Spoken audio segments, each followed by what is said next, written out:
Ghana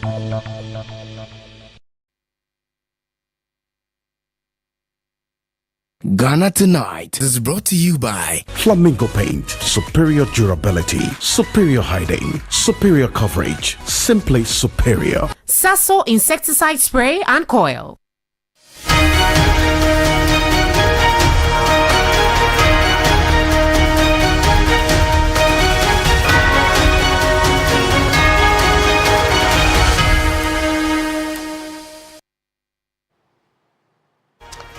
It's Ghana Tonight live here on TV3. We're coming to you live from our news hub here at Adesawe Kanda. Let's get into our top stories right now.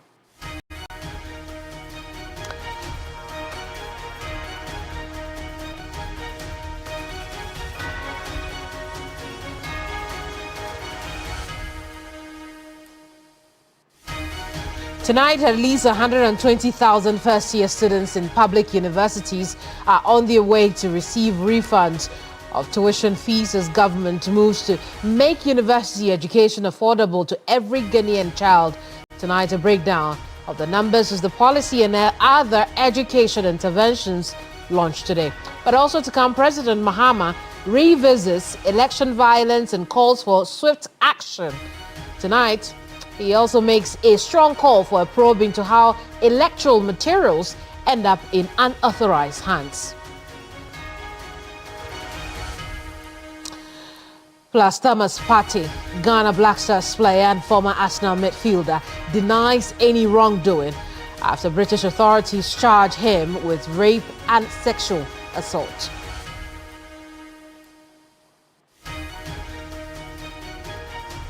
Oh, those are the big stories. I'm so grateful for your company. Thank you so much for watching us on TV3, listening to us on 392.7. We're also streaming live on Facebook, YouTube, 3news.com, and x.com. You can join us with your comments, your thoughts, questions that you may have about our subjects today. Use the hashtag Ghana Tonight. I am Keminni, Amanor. Let's get the show rolling with Ghana Brief.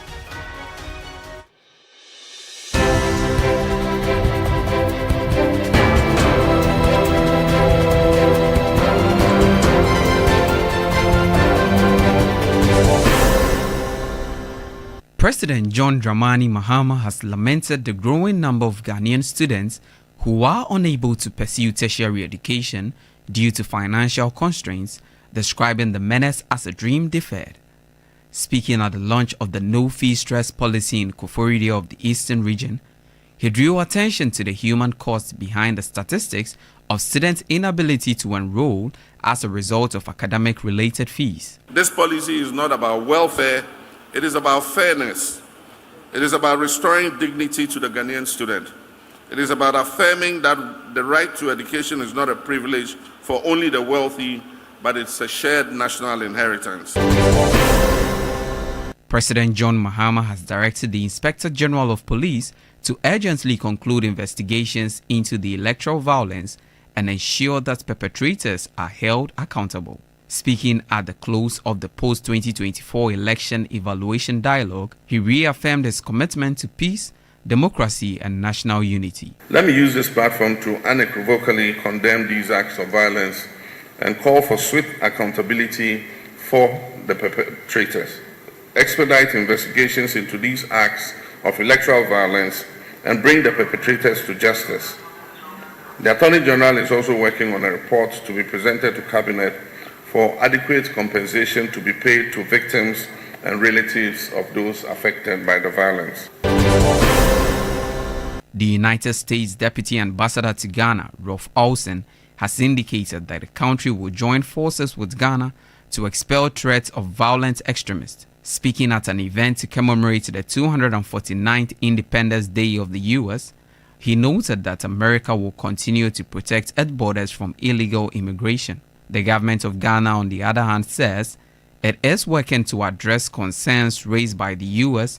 over visa restrictions for Ghanaian applicants. The government of Ghana has taken note of the concerns raised by the U.S. government relating to visa issues with Ghanaian applicants and assure the U.S. government that the Ghana government is taking serious steps to address the concerns as soon as practicable.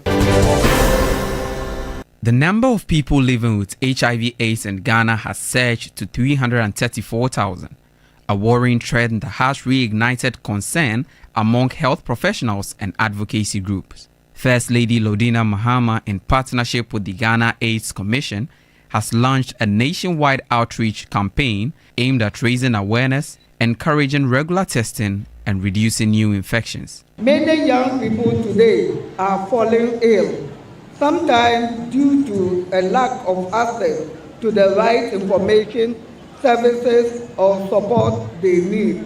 That is why today's health screening is very important. It provides everyone with the opportunity to get tested and take the necessary steps to maintain their health. Former Arsenal footballer Thomas Partey has been charged with 5 counts of rape and 1 count of sexual assault. The offences are reported to have taken place between 2021-2022, the Metropolitan Police said. The charges involve 3 women with 2 counts of rape relating to 1 woman, 3 counts of rape in connection to a second woman, and 1 count of sexual assault linked to a third woman. The Ghanaian international denies the charges and welcomes the opportunity to finally clear his name, his lawyer said. The 32-year-old's contract with Arsenal ended on Monday after playing with the team since 2020.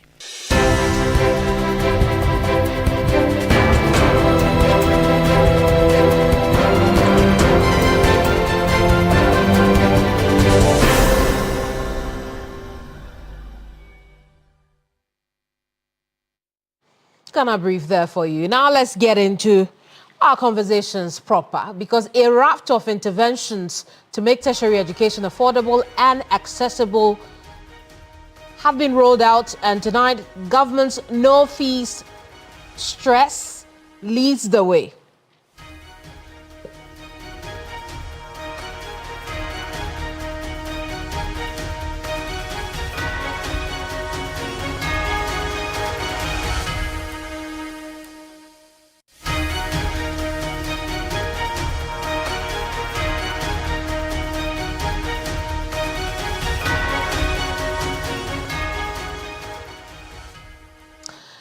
Now, more than 150,000 first-year students in Ghana's public universities are likely to receive reimbursement of tuition fees. Already, some 15,000 have been reimbursed at least 2,000 cedis in fulfillment of President Mahama's campaign promise to make university education fee-free for first-year students.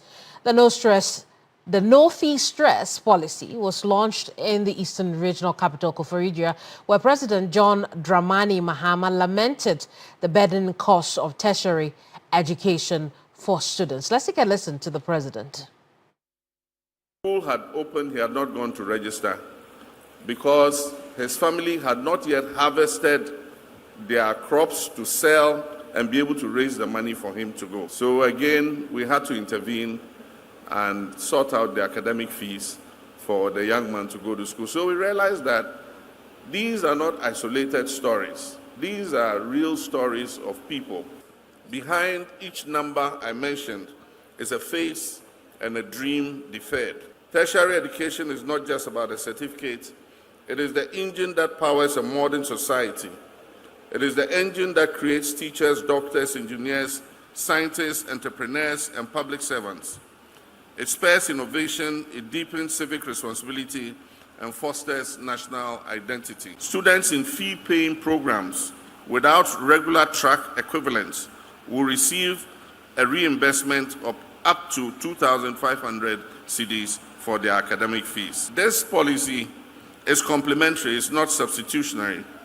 It does not replace existing allowances and loans, but it lightens the heaviest burden, that is the cost of entry, that keeps thousands of brilliant students outside the gates of institutions like this. This policy is not about welfare, it is about fairness. It is about restoring dignity to the Ghanaian student. It is about affirming that the right to education is not a privilege for only the wealthy, but it's a shared national inheritance. Well, that's the president, John Dramani Mahama, giving an understanding as to why this policy is crucial for the children of this country. But here's a quick breakdown of the numbers behind the policy and what we have seen so far. Remember, I told you that about 150,000 people are already on their way to receive this. Now, let's get a proper breakdown of it if we could take a look at that right now. The target group, remember, is all first-year students, undergraduate students in public tertiary institutions. And so it's not just universities. We're looking at teacher training colleges, agri-colleges, and the likes. Exclusions will be students in private institutions and all postgraduate students. I mean, that goes without saying. It also covers academic tuition and related facility user fees. That does not include residential fees, examination, or other ancillary fees. We also know that the benefit format is non-repayable grant and it is not a loan. Remember that at the beginning of the, the academic year, the students had paid to get in school. When the government came into office and launched this, in fact, reimbursement have already begun before the launch which took place today. So how much is government putting into this exercise? It is estimated some 499.8 million cedis will be allocated to the exercise. That's nearly 500 million cedis. The actual committed amount for the 2025 academic year is 452.94 million cedis. Let's take a look at some more details. 156,294 first-year students across all these public tertiary institutions will benefit from it. Each of them will receive at least 2,000 cedis. And based on some of the text messages of alerts from their banks that we have seen here at TV3, some are receiving between 2,000, 2,200, 2,500 and the like. You also heard the president that they'll be receiving up to 2,500. But then again, also dependent on the course that you applied to do in the university or you're doing in your first year in the university and how much that program costs, right? So what's the funding source? The national budget channels through Get Fund revenue backed by petroleum revenues and education levies. Now remember that this is why the government has told us time without number that funding this will not be a problem because these are statutory funds, right? And the disbursement method, Get Fund will pay institutions directly on behalf of the students. But what we have seen happen is the students are being paid directly, right? So they are receiving their money in their bank accounts opened with GCB. It's easier that way. They are getting it. Government makes business through GCB as well. We grow the state-owned bank as well. What's the refund policy? Students who already paid their fees will receive the funds or future credits. There are a few more numbers I was hoping to give you. Because again, we know that the portal that has been opened, about 145,000 students have already gone to the portal. Now, this does not mean that all the 145,000 students registered, right? We know that out of the 145,000 who visited the web portal, about 125,000 of them have submitted application. Again, when we go back a little bit, remember I told you this is targeted at 156,294 students. Excuse me, I'll say that number again. 156,294 students, 94,000 students will benefit from this. Already, 125,000 of them, maybe even more as of now, have applied, submitted their applications on the portal. From this number, we know that some 49,000 have been validated because, again, when you apply doesn't mean you're getting. As of this morning, we learned that the number of validated applications are 49,000. So how many students have actually received the money? And that's what you see on your screen. 15,000 of them have got the money already. And many of them are jubilating, already figuring out what to do next. Again, at the beginning of the program today, I told you that the no-fee stress is not the only thing that was launched today. Because then the question of, okay, if you're already running this, why are you launching? If it's running, just let it go. Let's not spend any money on launches. But there's a response to that, and I'll let you know. Because government also has big plans to ensure access to scholarships are easier and processes are streamlined. Yes, the Education Minister, Haruna Idrisu, during the launch. Yeah, the GET Fund will double its allocation to the Student Loan Trust from 70 million to 150 million to support students who may want to access it further. I will next week, on your behalf, in honor of one of your campaign promises, lay the Scholarship Authority Bill before Parliament to deal with the nepotism, cronyism that was associated with the award of scholarship. Well, joining us now is Dr. Peter Partey, Executive Director of the Institute of Education Studies. Doc, thank you so much for your time. But obviously, this is a very laudable idea. From where you sit, what could this do for students? What does it mean for students across the country? Thank you very much, Keminni, and good evening to your viewers. I agree that this is a very important initiative. You have gone into the numbers, so I will look at the policy aspect of it. We all know that there are two main challenges that affect access to education at all levels. It's either infrastructure or financial. So at the tertiary level, we know that most of the time, a lot more people apply. Now, those who apply, some of them are not admitted at all. The reason why these people are not admitted is because the institutions do not have the capacity to admit all of them. So although they qualify, they are not admitted. That group of people do not have, you cannot classify that group of people who have been denied access as you cannot classify them under those who do not have financial ability to go to school. So that is a big challenge already in the tertiary system. Then we have those who are admitted but are not able to pay their fees. And that happens every year. All of us, we get these calls, we see them on social media, and so on and so forth. So what this particular policy seems to address is for those who get admission but are not able to pay the admission fee because of the financial challenges. And in that perspective, I would say that it is a very good idea. Of course, when you promise people during a campaign period and in an era where a lot of people don't believe in politicians, I think the best thing that you have to do is to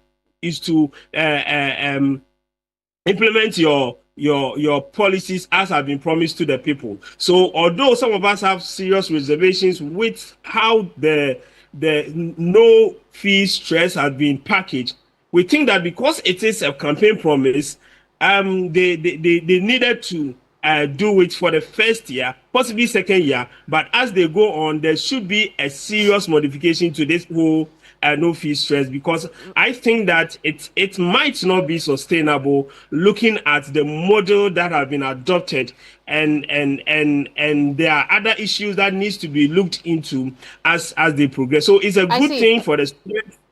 Indeed, Doc, let's run it back a little because I need clarity from something you said. Are you saying that the no fee stress policy is targeted at only students who cannot pay at the first year level? Exactly, because if I don't get admission, I can't access this. And that is why I said that there are two barriers. Well, again, so that we don't confuse our viewers, we know that the no fee stress policy is for all first year students in public university. It is not a need-based grant for students. It is for everybody entering first year public university. Yes. So let me go back again so that you get the point I'm trying to make. Now, we have a lot more people apply for admission into the tertiary institution. That is the basic fact.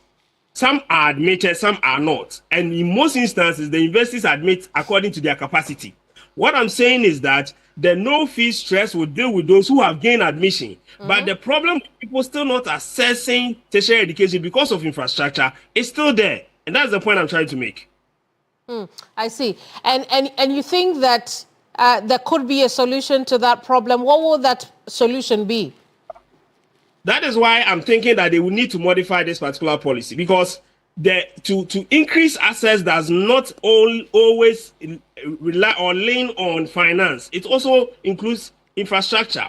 So if you make it wholesale like we are experiencing now, you are not able to save some money to also expand the infrastructure in the tertiary institution, so that those who will not gain admission, not because of financial reason, but because the universities or the tertiary institutions do not have the capacity to admit them, would also have the opportunity to get access to tertiary institution. That's the point I'm making. So you don't make it open for everybody to benefit from this. And I think that through some discussions, I've seen that this has been now redesigned to be some form of a grant that is being given to the students, and you need to apply. So as you were giving the statistics, you saw that a lot more people have applied. They are validating some of them, and they are paying some of them. And I think that is what needs to be done. It shouldn't be, a free for all students entering tertiary institutions.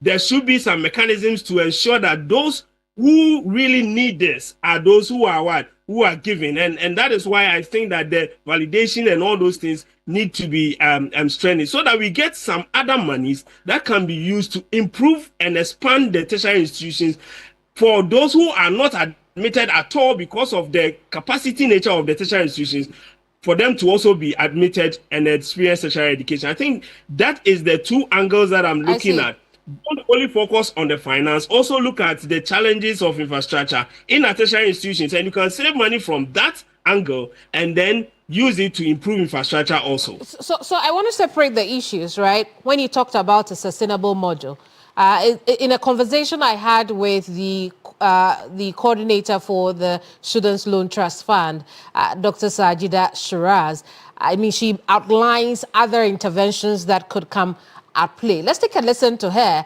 Then I pick your thoughts on long-term plan is to make university education most affordable for students of this country.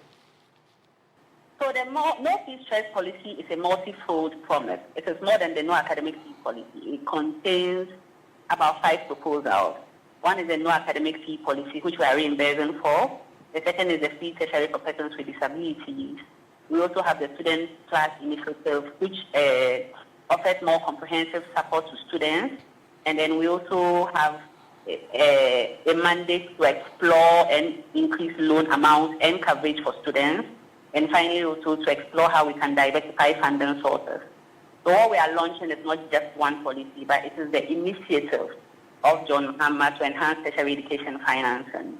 And John Mahama, we were this late in launching because we wanted to launch a tangible, and we wanted proof that the no fee stress policy was not just political talk, but it is something he's intentional about and it's something he's committed to. So the reimbursement ahead of time is just to show that we are already implementing it, and the cohort of promises that comprise the no fee stress policy we intend to carry out as well. So if there's any doubt in anybody's mind that we would implement all parts of the no fee stress policy, the fact that some students have already received their reimbursement is testament to the fact that we are committed to this promise and we will execute this promise. Dr. Shiraz is there. I spoke with her earlier today on News Central. But Dr. Partey, I come to you with that. You hear her when she says, look, we have other interventions to ensure that even when you go to the upper levels, right, you'll be able to get soft loans that are different from the traditional slit loans to be able to embark on your education. Ultimately, the plan is to ensure that you can get university education debt-free. What are your thoughts on that? Yeah, that's the more reason why they will need to modify this free-for-all payments at the first year level, because we know that not all students want to take the student loan, and how this has been designed. As you move to level 200, then you are enrolled on the student loan plus or whatever model that they have there, and then you continue to benefit from the loan. The point is that most students would have to pay their admission before they are even allowed to register. So if you don't have the financial resources to pay for your admission, you would not be able to register, and this refund or this no fee stress will not mean much to you. So one of the things that they will need to do is to rather design their model in such a way that when I get at my admission letter and then I have my Ghana card and other things, I can just upload on your platform, and then I will be given anything, or there will be a link between the trust fund and the university for them to transfer or for them to commit to the university so that I can go ahead and register. And well, I teach in the university. And I apologize for the interruption, but I think ultimately that is the plan. Now, remember that some of these students went to school a little early than the government was able to put into action its plan. And that's why the students have had to pay their first year fees before the government was able to do the refund. I think ultimately the plan is what you are talking about, that the policy will be linked with the university platform so that when you're coming in first year, it is not cash before admission. It is admission and then that's it for your first year. So ultimately, that is where we are getting. What I'm very interested in tonight is when you raise concerns about funding, the government has said, look, we won't have problems with funding because we are getting the monies from Get Fund, and we know where Get Fund gets its money from, right? These are statutory payments. These are payments that come from our own taxes and certain allocations that are made. They also talk about some budgetary allocations. It would seem on the surface that we know where the money will come from. Why do you still have a fear? Because there are competing needs at the tertiary level that you cannot just push money to the first year payment system. There are competing needs, and I already told you about the infrastructure deficits in our tertiary institutions. Again, if you move to most of our colleges of education, you will see a lot of Get Fund projects that have been abandoned. And I'm saying that you can structure this in such a way that you don't pay for everybody, and it's just education financing principle that you don't do a wholesale payment where people are able, or where people will be able to pay. The same argument that we made with free senior high school, that's the same argument that we are making today, that you do not need to pay for every single person who gets enrolled into a tertiary institution for the first year. There should be a mechanism to sieve them so that the monies that would, for example, so if you have 100 people and you sieve and you get about, you are paying for 60, you have 40 that is left, that is saved, that can go into infrastructure development for those who were not admitted at all because of the infrastructure challenges to also access tertiary education. That is the principle that we want to push, and we will continue to push that for government to revise its stance. But as it stands now, as I've said, it's a promise that was made. It needs to be fulfilled. But going into the future, we need to remodel it in such a way that we do pay for those who need the assistance, and then we save money to improve the infrastructure in our tertiary institutions. Very well. Point well made. Thank you so much for talking to us, Dr. Partey.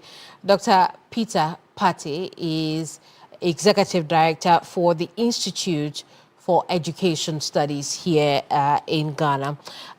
Let's take a listen to some students, because some of them have been expressing their own views on the refunds they have received, refunds they are expecting, perhaps even what they will use that money for. Take a listen. I was very, very happy because I wasn't having any money. So when I received it, I was like, wow. And what he said, he meant it, and he has truly done it. And I'm very happy. I'm very, very happy. My parents, it's true, they give it to me.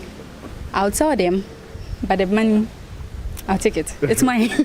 Next year, if I don't have money to pay my fees, which is maybe my parents are facing financial difficulty, I can probably use this money to pay. If it's still with me, yeah, I have to even think about it. I can use it to pay for my next year fees. Yes, and it will really help me. A lot of parents want to get the exact money for their children to pay the school fees.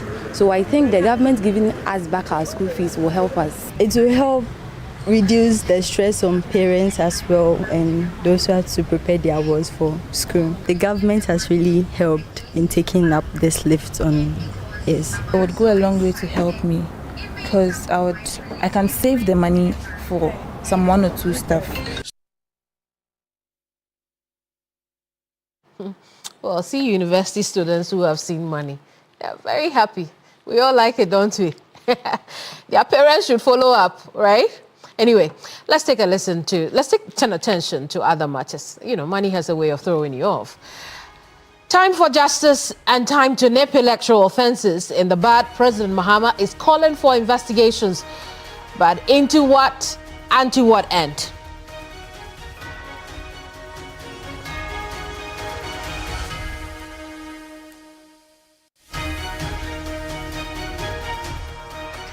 Well, now, tonight, President John Dramani Mahama is hinting at a probe into how electoral materials end up in unauthorized hands. He's been speaking about this matter at the post-election dialogue, election evaluation dialogue. I want to show you what the president has been saying so far real quick, because it's a really important matter. I'll detail that, but let's see what the president has been saying, because in his words, he says, we must investigate how authentic ballot papers of the Electoral Commission and other electoral materials fall into unauthorized hands during elections. Now, the president was speaking at the post-election evaluation dialogue, in case you haven't got that across yet. But more importantly, it brings to mind the many incidents of electoral materials that pop up or are found in strange hands and places. Now, these incidents go as far back as the beginning of elections. But let's start off from 2008. The most concerning one, however, could easily be the last elections of 2024, when thieves broke into the secure storage facility of the Electoral Commission to steal biometric devices, or when some devices that were supposed to have been destroyed were seen in possession of individuals in the eastern region. There are at least half a dozen of such incidents of thieving, stealing of electoral logistics, being in the wrong hands at the end of the day in certain circumstances, impacting the election or attempting to impact the election. Tonight, the president says it's time to get to the root cause, as he also directs the Inspector General of Police to urgently conclude investigations into the electoral violence and ensure that perpetrators are held accountable. But remember again, it's not the first time he is making such a call. But let's take a listen to the president today when he made that call and spoke at the national dialogue, post-election evaluation dialogue. And then I'll tell you why it's not the first time he's making such a call. The government, in collaboration with the National Peace Council and civil society, has implemented a range of interventions to deepen national consensus, strengthen conflict prevention mechanisms, and foster public trust in the institutions that underpin our democracy, especially those responsible for elections, investigations, and prosecution of electoral offenses. While Ghana once again demonstrated its democratic resilience in the 2024 elections, culminating in a largely peaceful transfer of power, we cannot ignore that the process was marred by isolated acts of violence in some constituencies. Let me use this platform to unequivocally condemn these acts of violence and call for swift accountability for the perpetrators. Expedite investigations into these acts of electoral violence and bring the perpetrators to justice. The Attorney General is also working on a report to be presented to Cabinet for adequate compensation to be paid to victims and relatives of those affected by the violence. Let me take this opportunity to commend the Electoral Commission, our security services, civil society organizations, political parties, and the electorate for their collective role in ensuring that Ghana's democratic credentials remain intact after the 2024 election. President John Dramani Mahama there. If you just joined us, this is Ghana Tonight. And for those of us who've been with us here from the beginning, I told you that this is not the first time the president is making a call on an IGP to investigate the 2020 election violence and the 2024 election violence as well.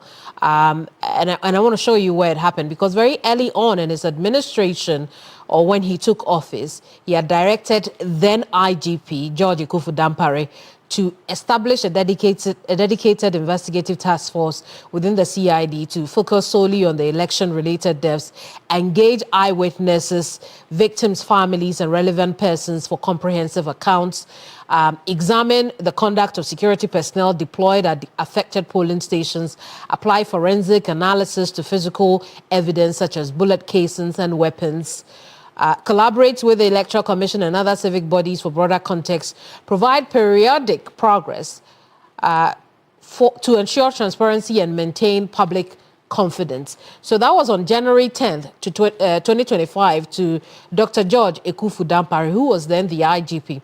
Now check out the date, January 10th, 2025. When did John Mahama take office? January 7th, 2025. So we are talking 3 days after he took office. He made this call on the IGP. We know subsequently very little was heard of it. The IGP lost his job. A new IGP came into office. My question is, what has the new IGP been doing about this? Perhaps I'll even add whether or not it's important for the president to even make a second call for us to know what has happened. We are not joined by Richard Kumado, who is a security analyst. Richard, do you share my questions? What are your thoughts on this? You made me laugh this evening. 10th January to 4th July. I think it's a long time. And if you look through many of the items the president stated in his first letter to the IGP, one of them was transparency and progress report. It will be important for my uncle Yohonu as the new IGP to update the general public on the progress of the election violence investigations, particularly the 2021. The reason why the 2021 is important is that there has been some level of investigations, and I know in Techima South, the case went to court, which means that the investigators have done some level of work. The Attorney General has confidence, and that is why they went to court. It will be important for the IGP to update the general public on the 2020 election violence as the baseline for the 2024. Overall, our elections are becoming a little bit too violent. 2020, you lost 8 people. 2024, you lost 6 people.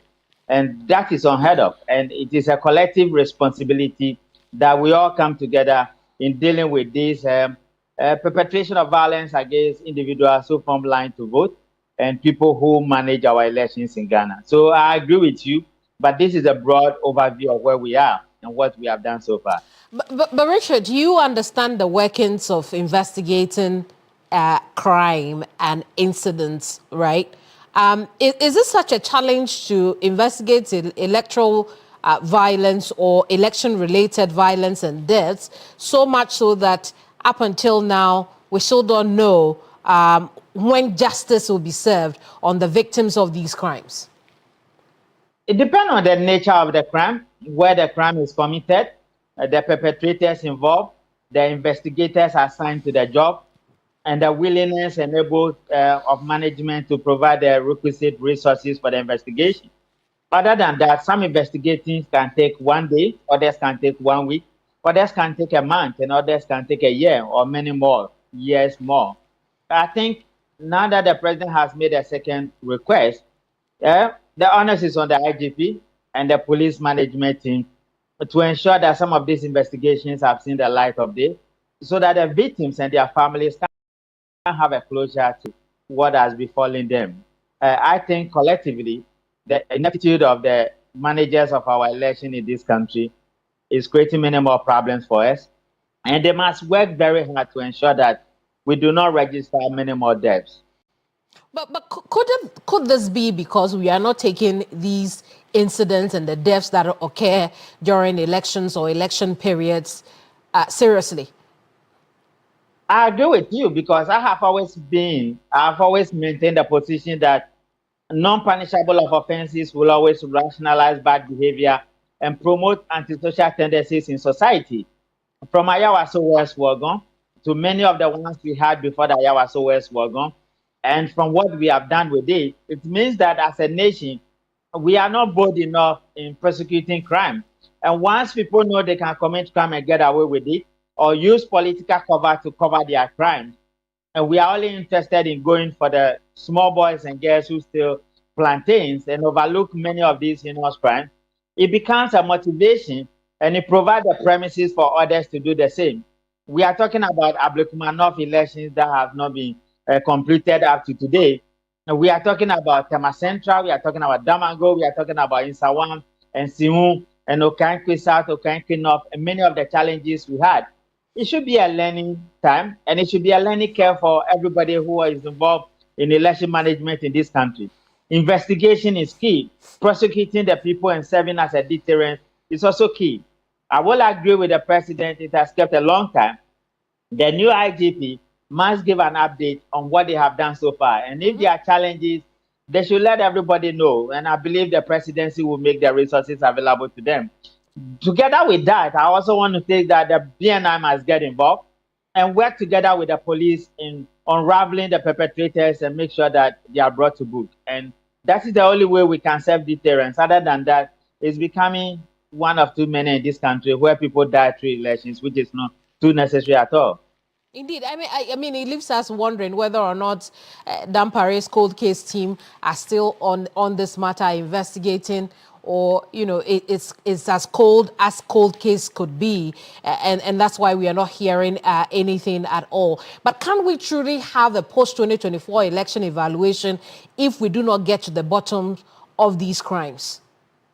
Definitely not. And I wish the report on the evaluation will be made public to the general public again. You remember before 2024 elections, they went to sign a peace pact at the head office of the Ghana Police Service.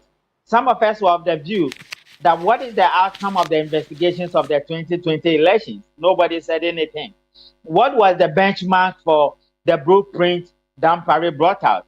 Those should be the basis, and the families should be heard, and they should be educated, and there should be upgrade or updated version of what has happened. Nobody said anything. We went ahead and signed the peace pact, knowing very well that the peace pact has no legal background and there's no legality to stand on. And we went into election and 6 people died. And we keep covering it up. It means that we are either doing it deliberately or we don't know what we are doing, or there's no punishment and there's no accountability, just as it is common to many of the things we do in this country. I think the president must stress the point again, even though he has done it the second time, and make sure that we follow up to see what is the outcome of this evaluation and what role has the police played in terms of investigation and prosecution of these crimes we are talking about. If there are difficulties, let the BNI get involved, let the Attorney General make the available resources available to them, and let them investigate these cases. Otherwise, it's going to be a dent on our hands, and people have blood on their hands, and they need some closure to some of these matters, particularly the victims and their families. I see. This is not the only matter of concern to the president. And I want to show us again what the president has been saying on an equally crucial matter. And Richard, perhaps you want to listen to this one as well, if you haven't already heard. He says we must investigate how authentic ballot papers of the Electoral Commission and other electoral materials fall into unauthorized hands during elections. Very important call. I've already been outlining what we saw in the 2024 elections. And, to be fair to the leader of the Electoral Commission at this time, it's not the first time that we are seeing this happen, but it is under the regime that we have now, the Jean Mensah-led Electoral Commission, that we've seen at least half a dozen of these cases. Very, very, very significant cases happening. And again, I'll go back if you didn't hear, the stealing of those devices from the secure storage facility of the Electoral Commission. Remember that biometric device also that was seen somewhere it should have been one of those allegedly that were destroyed, but it was in the hands of somebody. It's unclear what could have happened. The broken seal also on ballot papers that were being transferred. And we saw a whole host of them in the Volta region and many other regions where ballot papers were in the hands, authentic ballot papers, so to speak, were allegedly in the hands of unauthorized persons. And Peter, I come to you, Richard, I come to you with this, right? Because you recall that when that secure storage break-in occurred, the Electoral Commission had told us, look, we have handed whoever it is to the police. But how quiet it has been, hasn't it? Yeah, definitely yes. I follow election in this country from 1992. I am the founder of the Independent Election Security and Compliance Watchers. We are interested in compliance when it comes to procedure and processes and security and the overall management of our election. If you look at where Madame Charlotte Osei took over from Papa Farijan, the difficulties we had in the days of Papa Farijan, Madame Charlotte Osei opened it up and brought in some level of innovations. Unfortunately, she didn't last. I am of the view that these current election managers, Madame J. Mensah and her colleagues, have not been fair to us in terms of their conduct and how well they have managed the electoral processes in this country. The levels of ineptitude and inaccuracies and inconsistencies coming out of the Electoral Commission has created a premises where fraud can be perpetrated on any day, any time. And they know nobody can touch them. And there's no level of accountability, and they have not been responsible for many of the things we expected from them. It's well what you may be asking from the police, because it's a shared responsibility. And once the Electoral Commission has displayed a negative attitude and their ineptitude is above board, what do you expect from the police? I can understand the police must investigate and make the perpetrators make available and let them be prosecuted. But all election matters lied on the responsibility of the election managers of this country. We went to Supreme Court. Then she was shaded from climbing the box to testify and give an account of her stewardship. You can disagree, but that is what we were served with. What do you expect from them? I think as Black people and as Ghanaians, as we progress with our democracy and enhance the frontiers of our democracy and governance, elections, in electing our national leaders into offices is very important. And we must do everything possible to ensure that our elections are becoming more transparent, there's objectivity, and issues of fraud and illegality is taken out of our system. Other than that, we might be setting ourselves for trouble, and we might have more on the plate than we can. And there are various examples across Africa that we must learn from. And we must do everything possible to make sure that our system is fair. Just quickly, right? A point of contention is when you say that what more can the police do? When the Electoral Commission has referred the matter to the police, it is left then for the police to investigate and prosecute and perhaps even create a form of deterrence or a point of lesson for anyone who would want to engage in such criminal acts. But here it would appear we take lightly election-related crimes once again. So it is as much a responsibility of the police as it is of the Electoral Commission. Do you agree? Definitely. That is why the two of them form part of the election security. But who has the responsibility of conducting elections in this country? It's the Electoral Commission. As somebody who has dealt with criminals for all 28 years, 29 years this year, I'm always of the view that we can prevent it. And I will always go for prevention rather than reacting. If you cannot be doing the same thing and getting the same mistakes all the time. It means that you are either not prepared or you have not rehearsed your processes properly. And that has always been my bone of contention with the managers of elections in this country. I am saying that as much as the police have a responsibility, the Electoral Commission and the officers of our election management board in this country have a serious duty to ensure that when you say things are locked, they are properly locked. And when you say A, it has to be A, because many times they said A, and it turned out to be B and C and D. You are creating credibility issues for yourself, and that is why people might not want to take the election managers of this country seriously. Richard, we'll end our conversation here. Thank you so much for talking to us. Richard Kumado is a security analyst. We've been talking on the back of that post-2024 elections evaluation dialogue. The event was launched in the Eastern Regional Capital, Koforidua, earlier today, and the president has been making two key calls on the Electoral Commission, but also on our security agencies, particularly the police. If you missed the conversation, just stay with us. We'll bring you some snippets later. But when we come back from this break, Thomas Partey faces serious criminal charges. Tonight, he speaks for the first time since his 5-year stay at Arsenal ended on Monday.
Welcome back. It's still Ghana Tonight here on TV3 and on 392.7 FM. I am Keminni Amanor. Tonight, Thomas Partey is speaking through his lawyers as heads as he heads to trial after being charged with multiple counts of rape and sexual harassment. British authorities say the charges come after painstakingly investigating and gathering evidence of the crimes. The Black Stars player is accused of raping 2 women and sexually assaulting a third. The Crown Prosecution Service, which gave Metro Police the green light to prosecute, said in a statement that the CPS, quote, prosecutors have worked closely with officers in the Metropolitan Police who have carried out the investigation to review the evidence and advise on the appropriate charges, end of quote. Now, according to the indictment, the 32-year-old faces 2 counts of rape against 1 woman and 3 counts of rape against another. Now, these crimes, authorities say, allegedly took place between 2021 and 2022. Now, Partey, who only on Monday ended his 5-year contract with Arsenal, has denied all the accusations and any wrongdoing. He's been speaking through his lawyer. And according to the statement the lawyer released, Partey is fully cooperated with authorities throughout the 3-year investigation. And now, pay attention to this one, really important from that statement, quote, he welcomes the opportunity to finally clear his name, end of quote. So that's what you see on your screens. Thomas Partey, through his lawyer, has welcomed the opportunity to finally clear his name, given that there are now ongoing legal proceedings. He will not be commenting any further on this matter. So that's what we're hearing from Thomas Partey since the CPS gave Met Police the green light to apply charges and prosecute him. We also know that he's due for court next month on August 5th. Discussions have already begun on the back of these developments that we are seeing. Lawyer Sami Bartels has been speaking to News 360, and he said, at this point, really, there are allegations and yet to be proven. Reaction will be, let's not immediately presume guilt. This is because the CPS have just announced the criminal charges against him and have announced his first date in court. It does not conclude that he is guilty by any stretch of imagination. As the CPS's own guidance states, it is not their function to decide whether a person is guilty of a criminal offense or not. Theirs is to make a fair, independent, and objective assessment about whether it is appropriate to present charges for a criminal court to consider, which is what they have done. It's also too early to analyze the merits of the charges. We don't know the evidence. We don't have full details of what the prosecution's case is. And this news just broke less than 24 hours ago as I speak today being Friday, the 4th of July, 2025. So in terms of the charges, these are very serious charges.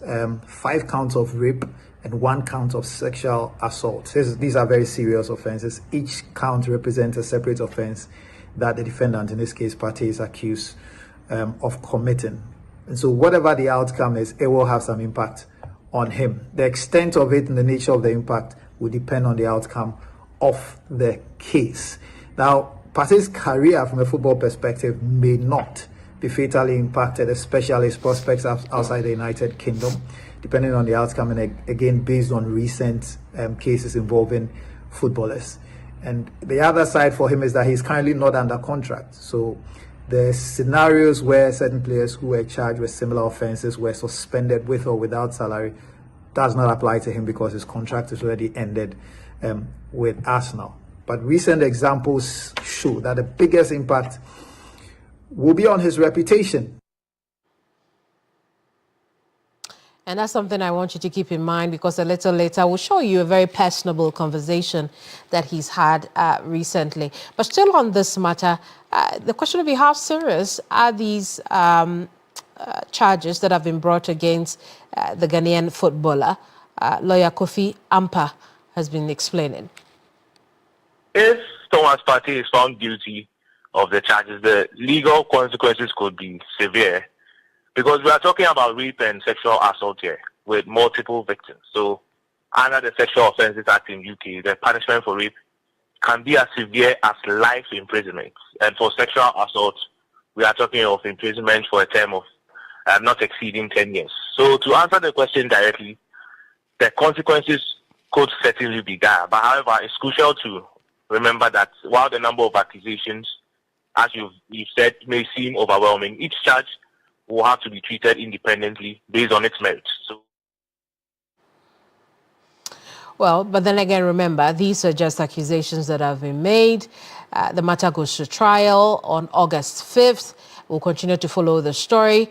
But also, I've been telling you that Thomas Partey sat down with Media General, had a very personable conversation.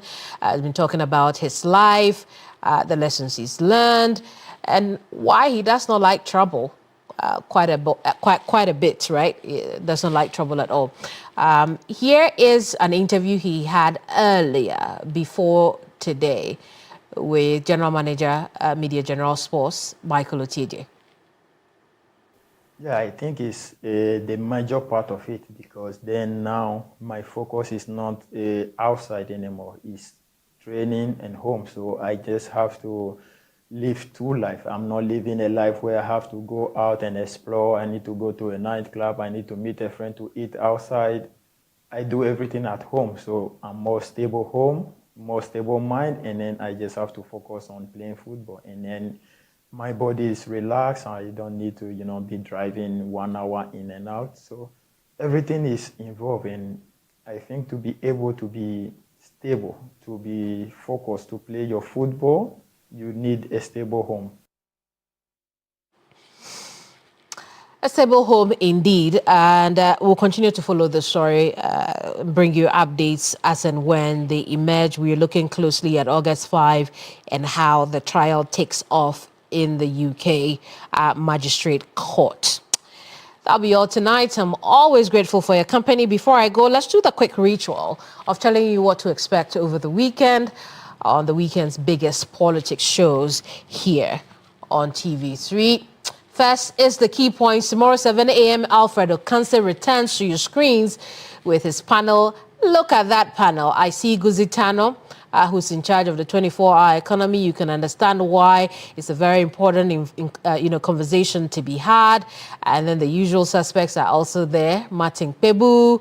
I also see that Dr. Zato is there as well. And it will be a conversation on the economy. The Ghana Bar Association's calls for reversal of CJ's suspension and the Ablikuma North election rerun.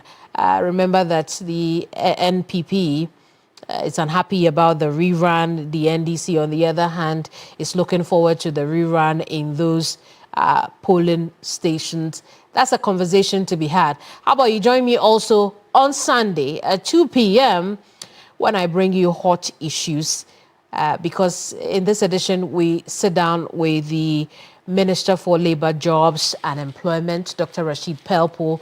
We discuss how this administration plans to realize the 1.7 million jobs it promises in the 24-hour economy over the next 4 years. In that is the element of 300,000 new jobs every year. The dynamics are thrown out there in that conversation. You want to tune in for that. But also of crucial importance is how you retire. When you retire today, what will you earn? It's an important question that the Labour Minister tackles.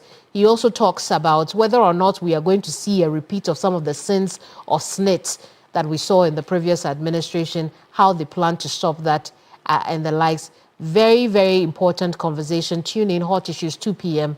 and watch that episode as well. I've talked enough. It's time to go. I'll see you same time next week. I'm Keminni Amanor. Bye-bye. Ghana Tonight is brought to you by Flamingo Paint. Superior durability, superior hiding, superior coverage.